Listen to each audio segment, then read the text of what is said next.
आप Chrome open करेंगे, Chrome open करने के बाद लिखेंगे LIC। LIC लिखेंगे, LIC के बाद आ जाएगा, देखिए सबसे पहला ऑप्शन आएगा life insurance corporation of India. इसको क्लिक करेंगे। क्लिक करने के बाद, इसको क्लिक करने के बाद बहुत सारा आ जाएगा, ऑप्शन आ जाएगा, होम आ जाएगा, जैसे भारतीय जीवन बीमा है, क्लिक है टू अप्लाई, यानी कि कोई अगर नया अगर LIC लेना चाहता है तो उसके लिए है। देखिए जैसे बाय ऑनलाइन है, आई इसमें देखिए आई वांट टू क्या है, आप क्या हैं, यानी फैमिली है या हेल्थ केयर, मतलब कि क्या चीज़ का LIC लेना चाहते हैं, उसके बारे में पूरा जानकारी दिया हुआ है। और इसके बारे में आप जानकारी हम लेंगे। अबाउट अस देखिए इसमें लॉगिन है, सब कुछ है। तो इसके बारे में जानकारी ये है, ये जानकारी लेंगे, आपको बताएंगे, पूरी जानकारी हम बताएंगे। तो थोड़ा सा वीडियो में बने रहिए, वीडियो में बने रहिए, और वीडियो में बने रहने के बाद आपको ये समझ में आएगा कि आखिर ये है क्या। तो देखिए अब हमने हिंदी लैंग्वेज कर दिया है। हिंदी लैंग्वेज में ये है कि अगर सबसे पहली बार देखा जाए तो सशक्त जो है LIC का जीवन उत्सव क्या है उसके बारे में जो है बताया गया है। तो LIC के बीमे का जीवन उत्सव के बारे में बताया गया है। तो इसमें दिया गया है कि जीवन भुगतान अवधि के 3 से 6 साल बाद बीमा राशि के 10% का गारंटी शुद्ध वार्षिक भुगतान शुरू होता है, जिससे आजीवन वित्तीय सुरक्षा सुनिश्चित होती है। यानी जीवन उत्सव एक वो नया प्लान है LIC में, जो कि है कि आप 3 से 6 साल तक अगर जमा करते हैं, मिनिमम 3 साल, ज़्यादा ज़्यादा 6 साल, तो मान लीजिए 1 लाख जमा किए 6 साल में, तो उसका 10%, यानी कि हर साल आपको जो है आपको रिटर्न मिलते रहेगा जब तक आप जिंदा रहिएगा तब तक। और ये कि आप चलिए हम आपको हम बताए थे कि LIC के बारे में हम बताएंगे। LIC के बारे में, तो LIC के बारे में अगर आप जानना चाहते हैं तो LIC के बारे में जानने से पहले देखिए आ गए क्रोम, LIC की वेबसाइट पे आ गए। अब इसमें जो है हमारे बारे में, ये इसमें खुलेगा, हमारे बारे पे क्लिक करेंगे तो इतिहास देखिए सबसे पहले है। इतिहास पे अगर क्लिक करेंगे तो इतिहास खुल गया है। इतिहास में संक्षिप्त विवरण ये है LIC का कि भारतीय बीमा का संक्षिप्त इतिहास, ये बोल रहा है कि LIC का इतिहास क्या है। तो इसको ये पढ़ेंगे। देखिए बड़ा कर देते हैं हम, बड़ा कर देंगे। अगर डेस्कटॉप मोड में कर देते हैं, डेस्कटॉप मोड में अगर कर देते हैं, डेस्कटॉप साइट किया हुआ है। हाँ देखिए अगर छोटा सा कर देते हैं तो इसमें है बीमा का संक्षिप्त इतिहास। तो इसमें सबसे पहली बार क्या है, तो आपको पढ़ के सुनाते हैं। बीमा की कहानी शायद उतनी ही पुरानी है जितनी कि मानव जाति की कहानी। वही प्रवृत्ति जो आज के आधुनिक व्यापारियों को नुकसान और फायदा से खुद को सुरक्षित करने के लिए प्रेरित करती है, आदिम मनुष्यों में भी मौजूद थी।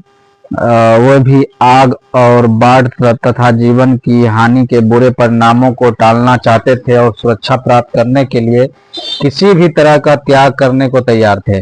हालांकि बीमा की अवधारणा काफी हद तक हाल की अतीत का विकास है, खासकर औद्योगिक युग के बाद पिछली कुछ शताब्दियों में। फिर भी इसकी शुरुआत लगभग 6000 साल पहले हुई थी। यानी LIC की शुरुआत 6000 साल पहले ही शुरू हो गई थी। वो अब भले भी LIC है आपका, बहुत सारा कंपनी, प्राइवेट कंपनी सब अलग अलग नाम से है, लेकिन अगर LIC की अगर धारणा है तो 6000 साल पहले ही शुरू हो गई थी। आगे बढ़ते हैं। जीवन बीमा अपने आधुनिक रूप में वर्ष 1818 में इंग्लैंड से भारत आया। कलकत्ता में यूरोपीय लोगों द्वारा शुरू की गई oriental life insurance company Bharat की धरती पर पहली जीवन बीमा कंपनी थी। उस दौरान स्थापित सभी बीमा कंपनियों का उद्देश्य यूरोपीय समुदाय की जरूरतों को पूरा करना था, और इन कंपनियों द्वारा भारतीय मूल निवासियों का बीमा नहीं किया जा रहा था। हालांकि बाद में बाबू मृत्युलाल सील जैसे प्रतिष्ठित लोगों के प्रयासों से विदेशी जीवन बीमा कंपनियों ने भारतीयों का बीमा करना शुरू कर दिया, लेकिन भारतीयों के जीवन को घटिया माना जाता था और उन पर भारी अतिरिक्त प्रीमियम वसूला जाता था। उसके बाद जो है Bombay mutual life insurance society ने वर्ष 1870 में पहली भारतीय जीवन बीमा कंपनी के जन्म की घोषणा की और भारतीयों के जीवन को समान दरों पर कवर किया। अत्यधिक देश भक्तिपूर्ण उद्देश्यों के साथ भारतीय उद्यम के रूप में शुरू हुई बीमा कंपनियां समाज के विभिन्न क्षेत्रों में बीमा और सामाजिक सुरक्षा के संदेश को ले जाने के लिए अस्तित्व में आई। भारतीय बीमा कंपनी 1896 में भी राष्ट्रवाद से प्रेरित ऐसी कंपनियों में से एक थी। 1905 से 1907 के स्वदेशी आंदोलन ने और अधिक बीमा कंपनियों को जन्म दिया। 1906 में मद्रास में यूनाइटेड इंडिया, कलकत्ता में नेशनल इंडियन और नेशनल इंश्योरेंस तथा लाहौर में सहकारी इंश्योरेंस की स्थापना की गई। 1907 में कलकत्ता में महान कवि रविन्द्रनाथ टैगोर के घर जोड़ा सांको के एक कमरे में हिंदुस्तान सहकारी इंश्योरेंस कंपनी का जन्म हुआ। इंडियन व्यापारिक जनरल इंश्योरेंस और स्वदेशी लाइफ, बाद में बॉम्बे लाइफ उसी अवधि के दौरान स्थापित की गई कुछ कंपनियां थीं। 1912 से पहले भारत में बीमा व्यवसाय को विनियमित करने के लिए कोई कानून नहीं था। वर्ष 1912 में भारत जीवन बीमा कंपनी अधिनियम और भविष्य निधि अधिनियम पारित किए गए। जीवन बीमा कंपनी अधिनियम 1912 ने यह आवश्यक बना दिया कि कंपनियों की प्रीमियम दर तालिकाओं और आवधिक मूल्यांकों को एक्चुअरी द्वारा प्रमाणित किया जाना चाहिए, लेकिन इस अधिनियम ने कई मामलों में विदेशी और भारतीय कंपनियों के बीच भेदभाव किया, जिससे भारतीय कंपनियों को नुकसान हुआ। 20वीं सदी के पहले 2 दशकों में बीमा कारोबार में काफी वृद्धि हुई। 1938 में 22.44 करोड़ रुपए के कुल कारोबार वाली 44 कंपनियों से बढ़कर 298 करोड़ रुपयों के कुल कारोबार वाली 176 कंपनियां हो गई। बीमा कंपनियों की बढ़ती संख्या के दौरान कई वित्तीय रूप से कमजोर कंपनियां भी सामने आई, जो बुरी तरह विफल रही। बीमा अधिनियम 1938 पहला ऐसा कानून था जो न केवल जीवन बीमा बल्कि गैर जीवन बीमा को भी नियंत्रित करता था, जिससे बीमा कारोबार पर राज्य का सख्त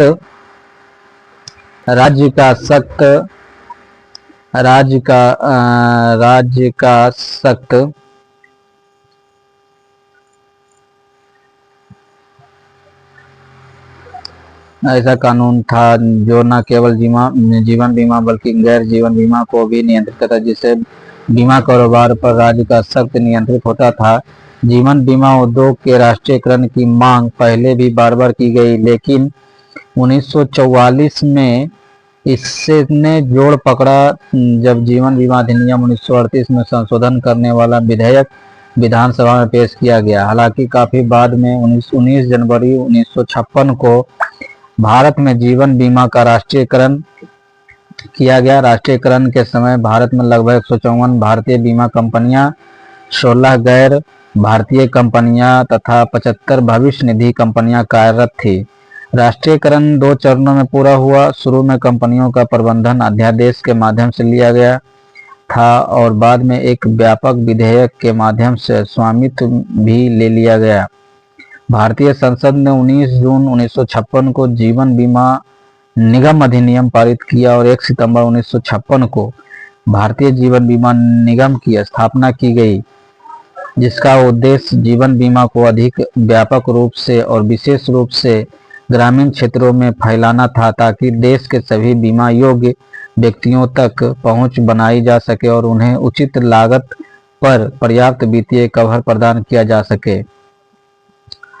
वर्ष 1956 में जीवन बीमा निगम के अपने कॉरपोरेट कार्यालय के अलावा 5 जोनल कार्यालय, 33 संभागीय कार्यालय तथा 212 शाखा कार्यालय थे। चूंकि जीवन बीमा अनुबंध दीर्घकालीन अनुबंध होते हैं तथा पॉलिसी की अवधि के दौरान इसमें विभिन्न प्रकार की सेवाओं की आवश्यकता होती है, अतः बाद के वर्षों में परिचालन का विस्तार करने तथा प्रत्येक जिला मुख्यालय पर एक शाखा कार्यालय खोलने की आवश्यकता महसूस की गई।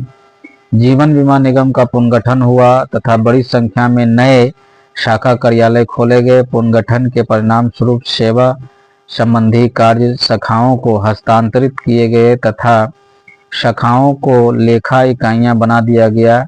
इसने निगम के प्रदर्शन में अद्भुत कार्य किया। यह देखा जा सकता है कि 1957 में लगभग 200 करोड़ के नए कारोबार से निगम ने वर्ष 1969-70 में ही 1000 करोड़ को पार कर लिया तथा जीवन बीमा निगम को नए कारोबार के 2000 करोड़ के आंकड़े को पार करने में 10 वर्ष का समय लग गया। इसी 80 के दशक के प्रारंभ में पुनर्गठन के साथ ही 1985-86 तक जीवन बीमा निगम ने नई पॉलिसियों पर बीमित राशि 7000 करोड़ को पार कर ली थी। जीवन बीमा आज जीवन बीमा निगम 1948 पूर्णतः कंप्यूटरीकृत शाखा कार्यालयों, 113 मंडल कार्यालयों, 8 क्षेत्रीय कार्यालयों, 1381 सैटेलाइट कार्यालयों और कॉरपोरेट कार्यालय के साथ कार्य करता है। जीवन बीमा निगम का वाइड एरिया नेटवर्क 113 मंडल कार्यालय को कवर करता है और सभी शाखाओं को मेट्रो एरिया नेटवर्क के माध्यम से जोड़ता है। जीवन बीमा निगम ने कुछ बैंकों और सेवा प्रदाताओं के साथ मिलकर चुनिंदा शहरों में ऑनलाइन प्रीमियम संग्रह सुविधा प्रदान की है। जीवन बीमा निगम की ईसीएस और एटीएम प्रीमियम भुगतान सुविधा ग्राहकों की सुविधा के लिए एक अतिरिक्त सुविधा है। ऑनलाइन कियोस्क और IBRAS के अलावा मुंबई, अहमदाबाद, बेंगलोर, चेन्नई, हैदराबाद, कोलकाता, नई दिल्ली, पुणे और कई अन्य शहरों में सूचना केंद्र चालू किए गए हैं। अपने पॉलिसी धारकों को आसान पहुंच प्रदान करने के उद्देश्य से जीवन बीमा निगम ने अपने सैटेलाइट संपर्क कार्यालय शुरू किए हैं। सैटेलाइट कार्यालय छोटे छोटे और ग्राहक के करीब हैं। सैटेलाइट कार्यालयों के डिजिटल रिकॉर्ड भविष्य में कहीं भी सेवा और कई अन्य सुविधाओं की सुविधा प्रदान करेंगे। भारतीय जीवन बीमा के उदारीकृत परिदृश्य में भी जीवन बीमा निगम प्रमुख जीवन बीमा कर्ता बना हुआ है और अपने पिछले रिकॉर्ड को पार करते हुए नई वृद्धि की राह पर तेजी से आगे बढ़ रहा है। जीवन बीमा निगम ने चालू वर्ष के दौरान 1 करोड़ से अधिक पॉलिसियां जारी की है। इसने 15 अक्टूबर 2005 तक 1,32,955 नई पॉलिसियां जारी करने की उपलब्धि हासिल की है, जो पिछले वर्ष की इसी अवधि की तुलना में 16.67% की स्वस्थ वृद्धि दर्ज करता है। तब से लेकर अब तक जीवन बीमा निगम ने कई उपलब्धियां पार की है और जीवन बीमा व्यवसाय के विभिन्न पहलुओं में अभूतपूर्व प्रदर्शन के कीर्तिमान स्थापित किए हैं। जिन उद्देश्यों ने हमारे पूर्वज को इस देश में बीमा को अस्तित्व में लाने के लिए प्रेरित किया है, वही उद्देश्य हमें जीवन बीमा निगम में सुरक्षा के इस संदेश को लेकर अधिक से अधिक घरों में सुरक्षा के दीप जलाने और लोगों को उनके परिवारों को सुरक्षा प्रदान करने में मदद करने के लिए प्रेरित करते हैं। भारत में जीवन बीमा व्यवसाय में कुछ महत्वपूर्ण उपलब्धियां इस प्रकार है। 1818 भारत की धरती पर पहली जीवन बीमा company oriental life insurance company ने काम करना शुरू किया। 1870 में पहली भारतीय जीवन बीमा company Bombay mutual life insurance society ने अपना कारोबार शुरू किया। 1912 भारतीय जीवन बीमा कंपनी अधिनियम जीवन बीमा व्यवसाय को विनियमित करने वाला पहला कानून बना। 1928 भारतीय बीमा कंपनी अधिनियम पारित किया गया, जिससे सरकार को जीवन और गैर जीवन बीमा व्यवसायों के बारे में सांख्यिकीय जानकारी एकत्र करने में सक्षम बनाया गया। 1938 बीमा कराने वाले लोगों के हितों की रक्षा के उद्देश्य से पूर्ववर्ती कानून को समेकित कर बीमा अधिनियम में संशोधित किया गया। 245 भारतीय और विदेशी कंपनियों और भविष्य निधि समितियों को केंद्र सरकार ने अपने अधीन ले लिया और उनका राष्ट्रीयकरण कर दिया। संसद के एक अधिनियम अर्थात जीवन बीमा निगम अधिनियम 1956 द्वारा भारत सरकार की ओर से 5 करोड़ रुपए की पूंजी योगदान के साथ जीवन बीमा निगम का गठन किया गया। दूसरी ओर भारत में सामान्य बीमा व्यवसाय की जड़ें ट्राइटन इंश्योरेंस कंपनी लिमिटेड में देखी जा सकती है, जो वर्ष 1850 में कलकत्ता में अंग्रेजों द्वारा स्थापित पहली सामान्य बीमा कंपनी थी। आज के लिए बस इतना ही है, और आगे के लिए फिर हम आगे के वीडियो में फिर हम एक पार्ट 2 लेकर आएंगे, और आगे आपको फिर कुछ जानकारी मिलेगा। तब तक के लिए धन्यवाद, नमस्कार।